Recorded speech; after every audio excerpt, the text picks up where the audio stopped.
मातृपितृ प्रतिष्ठानचे अध्यक्ष व माजी नगरसेवक प्रवीण चोरबले यांच्या वतीने मातोश्री वृद्धाश्रमात फुलांची रंगपंचमी साजरी करण्यात आली आहे।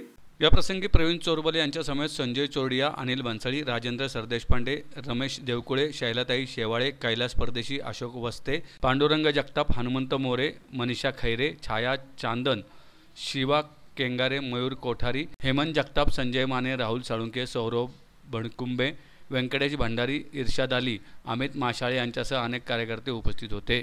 वयाचं भान विसरून आजी आजोबांनी यावेळी रंगपंचमीचा आनंद लुटला। यावेळी त्यांनी मनसोक्त नृत्यही केले। वर्षभरात मातृपितृ प्रतिष्ठानच्या वतीनं ज्या वस्तू वृद्धाश्रमात लागतात त्या वस्तू देण्यात येतात। याशिवाय वर्षातनं एकदा फिरायलाही या आजी आजोबांना नेण्यात येतं।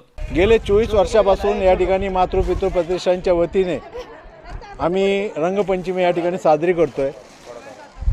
रंगपंचमी हा असा एक क्षण आहे की आयुष्यामध्ये रंग विखरण्याचं काम हा रंगपंचमीच्या माध्यमातून होत असतो आणि अनेक लोक या ठिकाणी रंगपंचमी वेगळ्या पद्धतीने करतो। पण मी गेले 24 वर्ष न विसरता मातोश्री वृद्धाश्रममध्ये सगळ्या आजी आजोबांबरोबर रंगपंचमी या ठिकाणी खेळत असतो। फुलांची रंगपंचमी आणि सुका कलर आणि मोठे स्पीकर लावून या ठिकाणी आमचे आजी आजोबा वयाचं भान विसरून मनसोक्त पद्धतीने या ठिकाणी डान्स करत असतात। काही वयस्कर असे आहेत की ज्यांनी लहानपणी रंग खेळलेले होते, परंतु या ठिकाणी आम्ही रंग खेळताना त्यांच्या डोळ्यामध्ये अश्रू आले आणि त्यांनी असं सांगितलं की आम्ही लहानपणी रंग खेळायचो, परंतु आमच्या आयुष्यातला रंग पूर्णपणे फिका पडलेला होता, परंतु तुमच्यामुळे या रंगपंचमीच्या ह्याच्यामुळे आमच्या आयुष्यामध्ये रंग भरण्याचं काम या ठिकाणी होतं आहे। ही अत्यंत आनंदाची गोष्ट आहे आणि ह्या दिवसाची ते लोक वाट बघत असतात। मला 8 दिवसापूर्वीच फोन करून सांगतात, भाऊ तुम्ही कधी येणार आहे आम्हाला रंग लावायला आणि आम्हाला डान्स करायचा आहे। या ठिकाणी आम्ही मनसोक्त पद्धतीने या ठिकाणी आजी आजोबा डान्स करत असतात।